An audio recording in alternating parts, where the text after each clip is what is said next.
현대를 살아가는 사람들의 특징이 여러 가지가 있습니다만 그 중에 아주 두드러진 것이 하나 있는데 그것은 감사하지 않는다라고 하는 것입니다. 한마디로 말씀을 드리면 풍요로움 가운데서도 넉넉함 가운데서도 좋은 환경 가운데서도 많은 것을 누리고 살아가면서도 마음속에 행복감이나 혹은 감사함이 적다라고 하는 말씀입니다. 오늘 예배하면서 이 자리에 나오셔서 말씀을 듣는 여러분, 여러분의 형편은 어떠십니까? 사실 따지고 보면 옛날에 비해 훨씬 더 나아지셨지요. 잘 먹고 더 잘 살고 계실 것입니다. 그러면 좋은 환경 속에서 하나님의 은혜로 살아가시면서 여러분의 마음속에 감사함은 어떠십니까? 날마다, 시간마다, 때마다 범사에 감사하며 하루하루를 살아가고 계십니까? 아니면 좋은 환경 가운데서도 여전히 투덜거리며 짜증내며 지옥과 같은 세상을 살아가십니까? 주님은 우리에게 범사에 감사하라고 말씀하시지만 이 험한 세상에 살아가는 저와 여러분들은 감사를 제대로 못하며 살아가고 있습니다. 여러분, 우리가 세상을 살면서 감사하지 못하게 하는 몇 가지 요인들이 있다는 사실을 아셔야 돼요. 왜 하나님의 은혜로 살아가면서 이 아름다운 세상에서 이 좋은 환경에 살아가시면서 감사하지 못할까? 그 첫 번째 이유는 인간의 욕심 때문에 그런 것입니다. 사람의 마음 속에는 욕심이라고 하는 것이 있습니다. 이 욕심이라고 하는 것은 하나님의 은혜를 한순간에 불평으로 바꾸어 놓는 바로 그런 욕심인 것입니다. 우리 주님이 말씀하셨습니다. 야고보서 1장 14, 15절에 오직 각 사람이 시험을 받는 것은 자기 욕심에 이끌려 미혹됨이니 욕심이 잉태한 즉 죄를 낳고 죄가 장성한 즉 사망을 낳느니라고 주님께서 우리에게 말씀을 주셨습니다. 하나님의 은혜를 자족할 줄 모르고 자신이 원하는 욕구가 어느 정도 채워졌음에도 불구하고 여전히 투덜거리며 여전히 불평과 불만을 늘어놓는 우리들의 모습, 오늘 예배하며 주의 성령께서 말씀을 통하여 우리 가운데 임재하심을 통하여 저와 여러분의 마음이 감사하는 마음으로 변화될 수 있기를 바랍니다. 또 하나, 왜 사람이 감사하지 못할까? 그것은 바로 비교 의식 때문에 그렇습니다. 상대방과 자신을 비교하다 보면, 그리고 어떤 사람의 환경과 나의 환경을 비교하다 보면 반드시 두 가지가 따라오도록 되어 있습니다. 하나는 타인과 혹은 다른 사람의 환경과 비교할 때 자기 자신에 대하여 아주 높은 평가를 내리게 되는, 소위 말하면 우월감이 있을 수 있습니다. 나는 저 사람보다 나아. 저 사람보다 더 많이 배웠어. 나는 저 사람보다 더 부자야. 더 높은 지위에 있어. 그래서 결국은 교만으로 가게 되는 것이고, 교만으로 가게 되면 감사하지 않게 되는 것이지요. 또 반대로 어떤 사람들은 타인과 자기 자신을 비교하면서, 그리고 어떤 사람의 환경과 자신의 환경을 비교하면서 자기 자신의 평가를 너무 낮게 내려버리는, 소위 열등감을 가진 사람이 있을 수 있습니다. 열등감이 어디서부터 옵니까? 상대방과의 비교에서 자기 자신을 너무 비하하는 데서부터 생겨지는 것이 아니겠습니까? 사람들은 이 외모에 관심이 참 많아요. 남들과 자꾸 자기 자신의 외모를 비교하는 것입니다. 저 사람은 키가 큰데 왜 나는 작은가? 저 사람은 건강하게 생겼는데 나는 왜 이렇게 약하게 생겼는가? 상대방은 아주 날씬하게 생겼는데 나는 왜 이렇게 건강미가 넘쳐 흐르는가? 외모를 자꾸 다른 사람과 비교를 하다 보면 마음속에 불평이 생겨요. 물론 하나님께서 나를 지으셨다는 사실을 알고 인정을 하면서도 이런 모습으로 존재하는 자기 자신에 대하여 영 못마땅한 마음을 사람들이 갖게 되니까 결국은 투덜거리기 시작하죠. 짜증을 내지요. 결국은 그러면 누구에게 그 책임이 전가되어지게 될까요? 나를 지으신, 나를 세상에 보내신 하나님을 결국은 원망하는 것이 되지 않겠습니까? 지난 시간에 제가 여러분에게 말씀을 드렸습니다. 인생의 목숨의 가치 가운데 그 첫 번째가 뭐라고 그랬습니까? 완전하신 하나님께서 나라고 하는 사람을 직접 만드셨기 때문에, 나는 하나님의 작품이기 때문에 하나님이 실수하지 아니하시고 나의 목숨을 만드셨기 때문에 내 목숨의 가치는 귀한 것이고, 그래서 절대로 남과 비교해서 기죽을 필요 없다. 하나님은 나를 만드실 때 실수하지 않으셨다.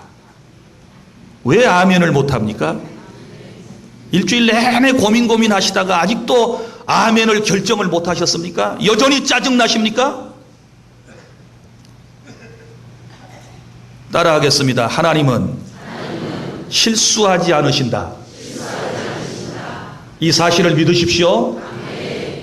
그러니까 외모를 남하고 비교해서 마음속에 불평과 불만을 쌓아둘 필요가 없다는 것이지요. 또 어떤 사람은 학력을 비교하지요.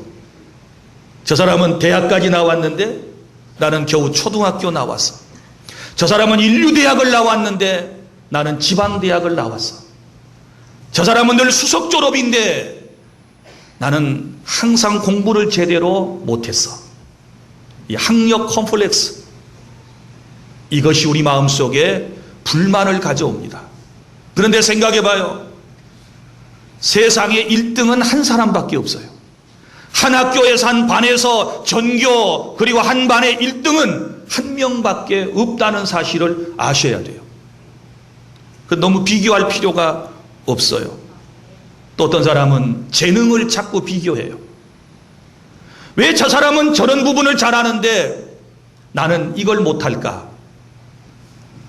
저도 한 가지 약점이 있다는 사실을 아십니까?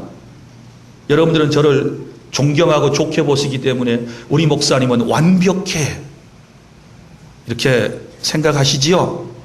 이럴 때는 아멘 하지 말고 고개만 끄덕끄덕 해도 저를 인정하는 줄 알고 제 마음이 기뻐요.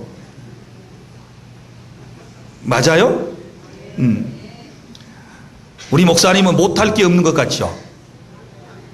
제 별명 가운데 하나 맥가이버, 또 내비게이션, 형사반장, 범인도 잘 잡고 길도 잘 찾고 드라이버 하나만 들면 모든 걸 다 고쳐내고, 난 내가 봐도 참 대단한 존재라고 생각을 해요. 거듭말하지만 이럴 때 입가에 비웃음을 갖는 사람은 아주 나쁜 사람이 될 가능성이 있어요. 그런데 제가 못하는 약점이 하나 있어요. 말하면 안 되는데, 그게 뭐냐 그러면 늘 제 아내가 저한테 불만족스럽게 말하는 거. 나는 당신이 그래도 적어도 악기 하나는 다룰 줄 알았다. 세상에 당신은 기타도 연주할 줄 모르느냐? 피리 하나 불 줄을 모르냐? 아니 그래 풍금 하나도 못 치냐? 시집 와서 지금까지 계속되는 구박에도 불구하고 나는 나니까 내가 그거 못하지만 다른 건 또 다 잘하잖아요. 아멘을 준 사람들 고마워요. 내가 희한한 건 악기 연주는 못하는데 또 노래는 잘 부른다는 사실을 아셔야 돼요. 와우. 악기는 잘 못 다루는데 찬송을 잘 불러요. 제가 노래를 잘 불러요. 얼마나 잘 부르는가. 내가 한번 테스팅을 했어요. 언제? 7080 할 때. 그래서 옛날에 생각났던 노래들을 불렀는데 내가 생각해도 잘 불러요. 조금 박자를 놓치고 틀려서 그렇지 그건 악기를 못하니까 그럴 수밖에 없어요. 그러나 내 혼자 부르면 정확하게 잘 불러요. 비교하지 말아요. 잘하는 것 있으면 못하는 것 있고 못하는 것 있으면 상대방이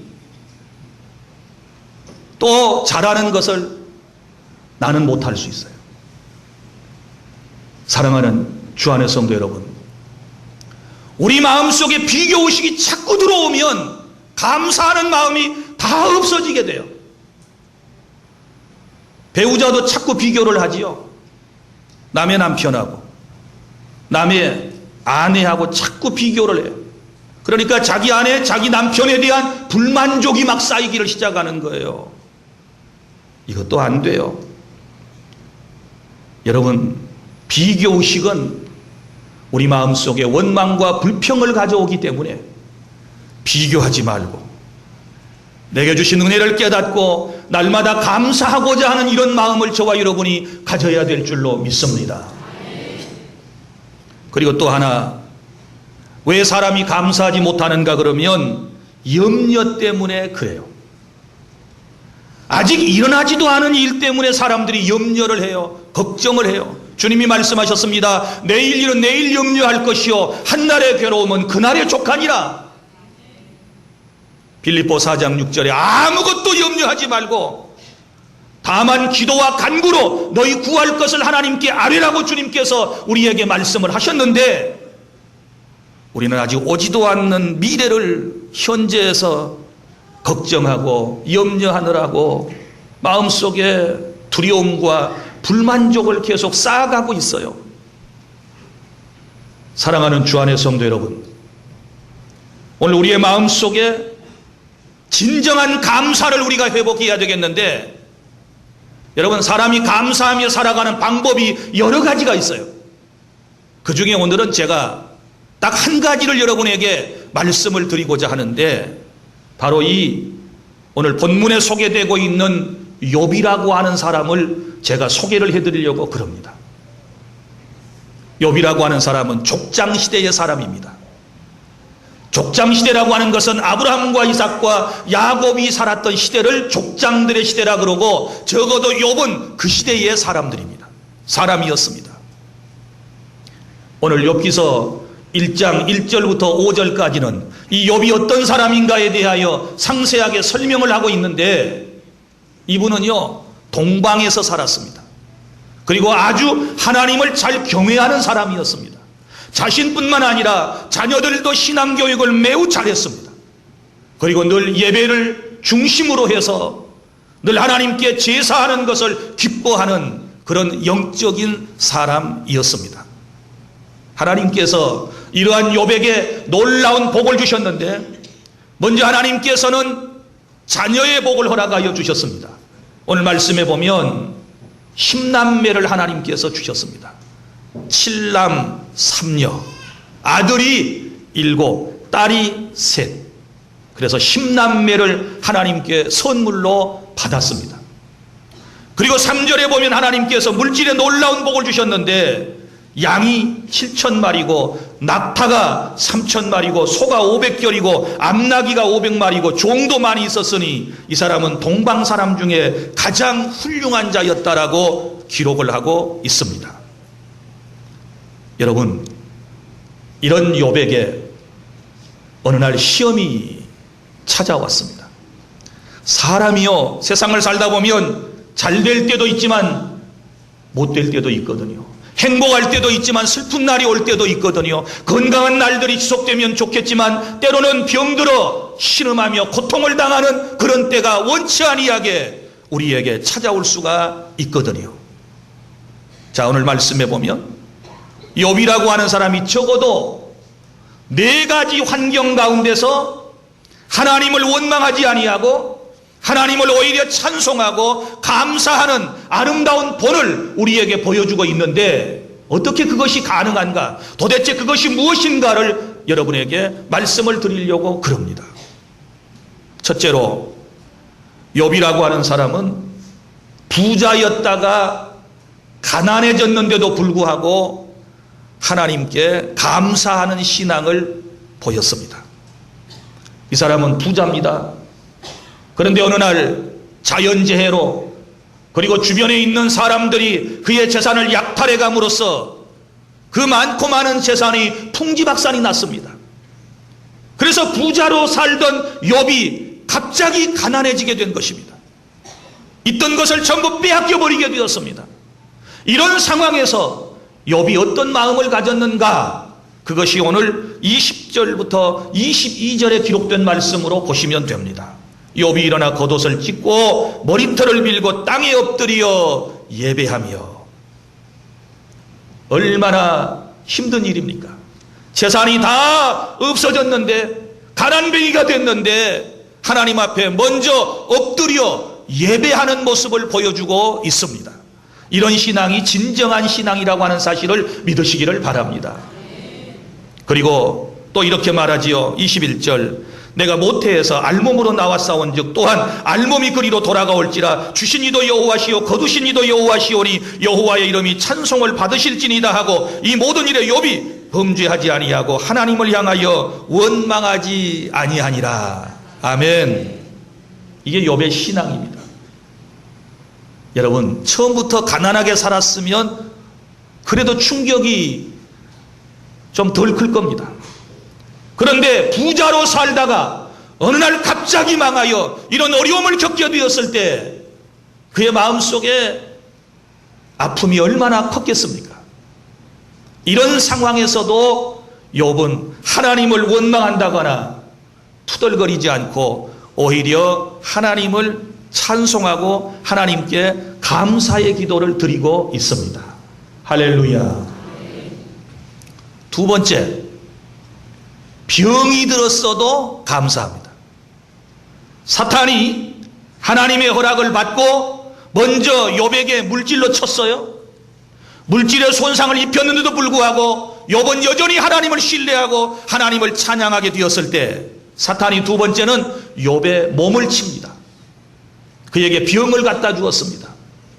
자, 어디 나옵니까? 욥기서 2장 7절 사탄이 이에 여호와 앞에서 물러가서 욥을 쳐서 그의 발바닥에서 정수리까지 종기가 나게 한지라 욥이 제 가운데 앉아서 질그릇 조각을 가져다가 몸을 긋고 있더니 정수리 머리끝에서 발끝까지 종기가 생겼습니다. 얼마나 종기 때문에 고통스럽고 가려웠던지 여기 말씀에 보면 질그릇 조각을 가져다가 자기의 몸을 빡빡 긁어댈 정도로 그런 고통스러움이 그에게 있었습니다. 욥은 건강했었습니다. 그런데 갑자기 질병이 찾아왔습니다. 이런 상황에서 욥이 어떻게 했습니까? 여전히 하나님을 원망하지 아니하고 하나님을 찬양하고 감사한다는 사실을 깨달을 수 있기를 바랍니다. 셋째로, 욥은 자식을 잃어버리는 상황 가운데서도 하나님께 감사하며 찬송하고 있습니다. 그의 자녀가 몇 명이었습니까? 10남매였습니다. 7남 3녀. 어느 날 장남이 잔치를 베풀었고 그리고 10남매가 모두 한 집에 모여서 잔치를 베푸는데 갑자기 태풍이 불어와가지고 이 집이 무너지게 되었던 것이지요. 그래서 그 집안에 잔치를 하고 있었던 10남매가 하루아침에 압사당하여 모두 다 세상을 떠나는 불상사가, 그런 참사가 일어나게 된 것입니다. 하나만 자식을 키우다 잃어도 일평생 마음에 상처로 안고 세상을 살아가는 인생들인데 세상이 하루아침에 10남매를 저 세상으로 먼저 보낸 이 욥의 마음속에는 어떤 충격이 있었을까요? 그런데도 불구하고 욥은 여전히 하나님을 원망하지 않습니다. 하나님을 찬양하는 모습을 우리에게 보여주고 있습니다. 사랑하는 여러분, 이게 쉬운 일일까요? 절대로 쉬운 일 아닙니다. 이게 아무에게나 가능한 일일까요? 절대로 그렇지 않습니다. 사랑하는 자식을 저 세상에 참사로 먼저 보내고 여러분 이런 고통스러운 나날을 보낸다라고 하는 것은 정말 힘든 일입니다. 아마 인생에 있어서 가장 힘든 일들인지도 모릅니다. 또한 넷째로 욥은 가장 가까운 사람들에게 상처를 받지만 그 상처를 받은 가운데서도 욥은 감사하며 하나님을 찬양하고 있습니다. 그에게 가장 가까운 사람이 누구입니까? 아내입니다. 9절, 그의 아내가 그에게 이르되 당신이 그래도 자기의 온전함을 굳게 지키느냐? 하나님을 욕하고 죽으라. 그 시험과 환난 가운데서도 하나님을 신실하게 의지하는 욥에게 아내가, 가장 가까운 아내가 찾아와서 하는 얘기입니다. 이런 어려움 가운데서도 당신은 믿음을 지키느냐? 차라리 하나님을 원망하고 하나님을 욕하고 하나님을 저주하고 죽어버리라.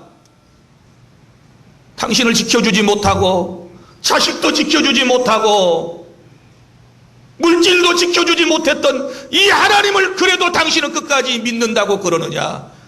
하나님 저주하고 죽어버리라. 가장 가까운 아내가 마음에 상처를 줍니다. 또 가장 가까운 친구들이 2장 11절부터 보면 3명이 찾아옵니다. 세 사람의 친구가 찾아와서 처음에는 욥을 위로하는 듯 얘기하다가 나중에는 이제 논조가 완전히 바뀌어집니다. 친구야, 너 뭔가 죄 지었어? 너 하나님 앞에 뭔가 죄 지었지? 너 나쁜 짓 했지? 그래서 하나님 앞에 벌을 받은 거야. 너 회개해야 돼. 그러면서 자꾸 죄인 쪽으로 몰고 가는 거예요. 그렇다고 해서 욥이 자기 자신이 죄가 없다는 얘기가 아닙니다. 그러나 우리가 잘 아는 대로 지금 욥이 엄청난 시련을 겪는 것은 하나님의 허락하심 가운데서 사탄이 준 시련이거든요. 시험이거든요. 친구들은 그걸 잘 이해를 못해요. 그러니까 이 욥의 마음을 이해하지 못하고 욥을 공격하는 거예요. 또 그에게 가까운 사람이 누구였습니까? 이제 욥기서를 읽어보면 이런 얘기가 나와요. 욥이 이 고난 가운데서 한탄한 말 가운데 이런 얘기를 합니다. 내게 날마다 문안 인사를 하고 내 말에 복종하고 순종했던 종들이 어느 날 내가 이 어려움 가운데서 불러도 대답이 없구나. 종들의 반역입니다. 욥이 건강하고 부자로 살아갈 때는 살아가는 종들 부르기만 하면 달려와서 시종을 들고 문안 인사를 드리고 먹거리를 챙겨다 주고 주인을 잘 섬겼던 사람들이 어느 날 주인이 어려움을 겪게 되니까 이제는 주인이 불러도 대답을 하지 않는 거예요. 주인이 불러도 오지 않는 거예요. 이거 인격적인 모멸이에요. 얼마나 마음의 상처를 받았겠습니까? 이런 상황에서도 욥은 어리석게 하나님을 원망하지 아니하고 오히려 주님을 찬양하게 되는 줄로 믿으시기를 바랍니다. 그러면 어떻게 이런 일이 가능했을까요? 도대체 욥이라고 하는 사람의 마음속에 어떤 신앙이 있었기에, 어떤 믿음이 있었기에, 어떤 철학이 있었기에 그는 이 어려움 가운데서 가난해졌는데, 병들었는데, 자식을 10남매나 잃었는데, 가장 가까운 사람들이 와서 마음에 상처를 주는데도 불구하고 하나님께 감사할 수 있었는가? 이겁니다. 욥이 이런 형편에서 감사할 수 있었던 것은 두 가지 이유 때문이었는데, 하나는 하나님이 누구이신가에 대하여 정확히 욥은 알고 있었고, 그 다음에 두 번째는 인생이라고 하는 존재가 어떤 존재인가를 그는 알고 있었기 때문에 이런 어려움 가운데서 하나님을 원망하지 아니하고 하나님을 찬송하고 하나님께 감사할 수 있었음을 깨달을 수 있기를 바랍니다. 그러면 첫 번째로 욥이 이해했던 하나님은 어떤 분이십니까? 자, 21절 다시 우리 함께 읽습니다. 시작. 이르되 내가 모태에서 알몸으로 나왔사온즉 또한 알몸이 그리로 돌아가올지라. 주시니도 여호와시오 거두시니도 여호와시오니 여호와의 이름이 찬송을 받으실지니이다 하고. 아멘. 자, 하나님이 어떤 분이십니까? 주시기도 하시고 거두어 가기도 하시는 만물의 주인이 되시는 하나님이라고 하는 사실을 그는 마음속에 믿었습니다. 할렐루야. 하나님의 절대 주권을 믿은 것입니다. 이 세상의 모든 것이 다 하나님의 것이고 하나님의 의지대로 하나님이 원하시는 대로 이 세상의 모든 것들을 이끌어 나가신다는 이 확고한 믿음이 그의 마음속에 있었던 것입니다. 그러니까 자기는 분명히 세상에 올 때 알몸으로 왔는데 주시니도 그랬잖아요. 지금 재물이 있다 없어졌는데 그 재물을 주신 분이 누구셨어요? 하나님이셨다. 할렐루야. 그에게 건강을 주시고 생명을 주신 분이 누구셨다? 하나님이셨다. 그에게 가정을 주시고 10남매를 주신 분이 누구셨다? 하나님이셨다. 그에게 아내를 주시고 친구를 주시고 이웃을 주신 분이 누구신가? 하나님이시다. 그런데 그 하나님이 주셨다가 다시 거두어 가시는 것, 가져가시는 것도 하나님의 것이니까 하나님이 거두어 가실 수 있다. 이 사실을 깨달은 겁니다. 믿습니까? 하나님을 하나님으로 인정하는 게 중요해요. 할렐루야. 두 번째 깨달음, 인간이 누구냐? 하나님은 주시는 분이고 하나님은 주인이 되시는 분이고 창조주이시고 인간은 누구냐? 인간. 여기 보면 내가 모태에서 알몸으로 나왔사온 즉 또한 알몸이 그대로 그리로 돌아가올지라. 벌거벗고 왔다가 벌거벗고 돌아가요. 공수래 공수가 빈손 들고 왔다가 빈손 들고 가요. 옛날 성경에 적신으로 왔다가 적신으로 다시 돌아가요. 이걸 깨달은 겁니다. 그래, 내가 세상에 태어날 때 아무것도 가져온 것 없지. 내가 세상에 태어날 때 알몸으로 태어났지. 그리고 내가 세상을 떠나갈 때는 다시 알몸으로 빈손 들고 돌아가는 인생이지. 이걸 깨달은 거예요. 이걸 아는 사람이, 이걸 깨닫는 사람이 감사할 수 있는 줄로 믿으시기를 바랍니다. 그러니까 욥은 자기에게 물질이 있다가 없어졌을 때에 이걸 생각해야 되겠죠. 원래부터 나는 없었다. 세상에 태어날 때부터 나는 알몸으로 왔다. 그러니 내가 알몸으로 태어났는데 하나님께서 잠시 나에게 많은 걸 주셔서 큰 부자로 살게 하시다가 다시 가져갔다고 그래서 내가 손해난 것도 아니고 내 인생에 문제가 생긴 것도 아니라 그것은 원래대로 돌아간 것이다. 믿습니까? 이렇게 생각하면 서운할 게 있어요, 없어요? 없어요. 자, 지금 욥이 병들어 고통을 당하는데 이것도 생각해 봐요. 인생이라고 하는 것이 아담과 하와가 범죄하고 난 이후에 그 죄값으로 말미암아 인생은 병들어서 고통당하다가 결국은 죽어요. 죄 지은 인간에게 죄책이 반드시 따라오는데, 죄의 형벌이 따라오는데 누구나 다 세상에 살면서 결국은 병들어서 죽어요. 이게 인간이에요, 인간. 그렇다면 죄 지은 내가 병든 것 당연한 거예요. 이게 본질이에요, 본질. 그러니까 병든 것에 대해서 너무 마음 아프게 생각할 필요가 있어요, 없어요? 없어요. 이게 본질이라니까. 인생이 그렇게 살아요. 그렇게 살아요. 그러다가 하나님이 부르시면 가야 돼요. 가야 돼요. 돌아가는 인생이에요. 돌아가는 인생. 너는 흙에서 왔으니 흙으로 돌아가라. 주님이 말씀을 하신 대로 우리는 죽는 거예요. 그러니까 병들어 고통당하는 거, 이거 그냥 인간 세상에 있는 것들이에요. 그러니까 여느 때 건강했던 거 감사하고 또 병들면 그래, 내 인생의 본질이 질병이야. 물론 이걸 해결해 주시기 위해서 주님이 오셨고 그 주님을 통하여 우리가 영육간의 모든 질병이 치유받고 구원받게 될 줄 믿습니다. 그리고 또 보세요. 자식, 10남매 처음부터 그 자식 다 가져왔습니까? 알몸으로 왔지요. 그런데 하나님께서 몇 남매를 주셨어요? 10남매를 주셨어요. 그런데 그 10남매를 하나님이 다 거두어 가셨어요. 다시 데려가셨어요. 그러면 다시 뭐로 남아요? 아무것도 없는 거예요. 그러면 원래부터가 자식은 뭐예요? 없었어요. 하나님이 주셨다가 다시 하나님이 데려가신 거예요. 인간 세상이 그럴 수 있어요. 인간 세상이 다 그래요. 우리가 떠날 때 내 혼자 떠나요. 알몸으로 떠나요. 자녀들 데리고 떠나는 건 아니에요. 우리는 예수 안에 살기 때문에 주님과 함께 이 세상을 떠나요. 할렐루야.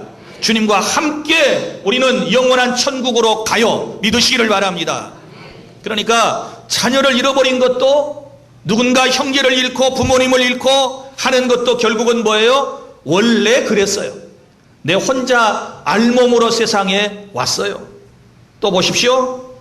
가정도, 이웃도, 친구들도 다 떠날 수 있지요. 떠날 수 있는데 역시 우리 처음에 올 때 다 같이 온 것 아니에요. 내 혼자 알몸으로 왔어요. 알몸으로 와서 결혼해가지고 부부가 생겨서 함께 살다가 누군가가 먼저 갈 수 있어요. 그렇죠. 그러면 나는 그대로예요. 이 사실을 받아들이는 것이 중요해요. 이걸 뭐라고 그러는가 하면, 이런 것들을 이제 우리는 하나님의 모든 주권을 믿는, 모든 것이 하나님께로부터 왔다가 하나님께로 다시 돌아가는 것을 믿는 신앙이라고 그러는 거예요. 믿습니까? 그러니까 있던 것 없어진다고, 건강했던 몸이 아파졌다고 해서 너무 서운하게 생각하지 마세요. 그냥 아무것도 없이 태어난 내가 지금 누리고 있는 이것 자체가 감사고 행복이라고 하는 사실을 믿으시기를 바랍니다. 그리고 또 없어져도, 하나님이 가져가셔도 그건 하나님의 것이니까 서운하게 생각할 필요가 없어요. 원망하지 말아야 돼요. 우리는 지금 아무것도 가지고 오지 못했지만, 알몸으로 세상에 태어났지만 하나님께서 우리에게 너무나도 많은 것들을 주셨어요. 얼마나 많은 것들을 우리에게 주셨는지 모릅니다. 우리에게 지금 생명을 주셨습니다. 그래서 지금 살게 하십니다. 우리에게 건강을 허락하여 주셨습니다. 영원한 천국을 허락하여 주셨습니다. 할렐루야. 가정을 허락해 주셨습니다. 아내를 주셨습니다. 남편을 주셨습니다. 사랑하는 자녀를 주셨습니다. 의식주에 관련하여 모든 기본적인 것들을 하나님께서 우리에게 다 허락하여 주셨습니다. 이거 생각하면 감사해야 돼요. 알몸으로 온 나에게 이렇게 많은 것들을 주셨습니다. 나는 오늘 너무 감사해요. 알몸으로 왔는데 우리 다 입혀주셨잖아요. 알몸으로 오셨는데 여전히 그대로 있다 그러면 내가 여러분을 어떻게 보겠어요? 여러분이 알몸으로 다 예배한다면 제가 어떻게 보겠어요?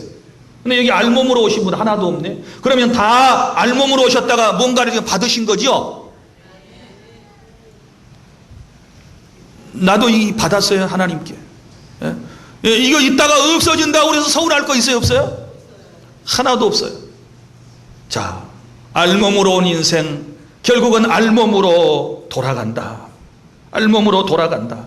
현재 모든 것 내 능력, 내 수고에서 온 것이 아니라 하나님께로부터 온 것이라는 사실을 우리가 인정할 때에 감사할 수 있다. 이것이 오늘 본문의 교훈이에요. 믿습니까? 이걸 깨달을 수 있기를 바랍니다. 다시 말씀드립니다. 하나님께로부터 모든 것이 왔다. 그리고 하나님께로 돌아갈 것이다. 할렐루야. 그러니까 내 뜻대로, 내 생각대로 모든 것이 되지 않는다 그래서, 내 욕구대로 모든 것이 채워지지 않는다 그래서 투덜거리고 원망하고 짜증내고 이래서는 안 되는 거예요. 아무것도 가져온 것이 없는데 세상에 너무 지금 우리 많아요. 많지요. 사실 없는 것보다 있는 게 훨씬 많지요. 집에 가봐요. 다 버릴 것뿐이지. 또 대성지구 아파트 이사 가려면 버리셔야지. 시안비치 팔레스 옆에 거기 아파트 이사 가려면 또 버릴 거 다 버리셔야지. 다 버릴 거예요. 이제 모든 것이 귀찮아요. 늘 말씀드리지만 많은 것이 좋은 거 아니에요. 아무리 너는 큰 아파트로 이사를 한다 할지라도 가지고 사는 것이 너무 많으면 그 아파트에 사는 내 행동 반경이 좁아지고 그것 때문에 불편해져요. 오히려 좀 작게 있는 것이 훨씬 내가 움직이고 살아가는데 편할 수도 있어요. 적당한 부를 누리시기를 바랍니다. 믿습니까? 자, 말씀을 맺습니다. 사랑하는 주 안의 성도 여러분, 우리도 가난해질 때 감사할 수 있을까요? 우리도 병들었을 때 하나님께 감사할 수 있을까요? 우리도 자녀를 잃어버리게 되었을 때 감사할 수 있을까요? 우리도 가장 가까운 사람이 배신을 하고 내 마음에 상처를 주고 나를 아프게 할 때에도 내가 하나님께 감사할 수 있을까요? 있습니다. 어떻게요? 어떻게요? 다 하나님께서 내게 주신 것들이다. 이 사실을 인정하면 돼요. 그리고 하나님께서 다시 가져가실 수도 있으시다. 하나님이 누구신지를 알고 나라고 하는 인생이 누군가를 알면 현재 내게 있는 모든 것들이 하나님의 은혜요, 하나님께서 내게 거저주신 것들인 줄로 믿고 얼마든지 감사의 신앙이 될 수 있는 줄로 믿으시기를 바랍니다. 이 모든 일에 욥이 범죄하지 아니하고 하나님을 향하여 원망하지 아니하니라. 다 잃었어도, 고통스러워도, 인생이 힘들어도 하나님을 원망하지 않는 욥을 하나님께서 인정하시고 그를 통하여 영광 받으시고 그의 인생 후반부에서는 갑절의 복을 하나님께서 욥에게 주심을 통하여 우리 하나님 살아계심을, 그리고 하나님을 어려움 가운데서 끝까지 신뢰하는 자를 하나님이 지켜주시고 하나님이 인도해 주신다는 사실을 우리에게 분명히 보여주셨으므로 어려움 가운데서도 고난 가운데서도 날마다 감사신앙을 꼭 견지하시고 믿음으로 승리하는 저와 여러분 되실 수 있기를 바랍니다. 기도하겠습니다.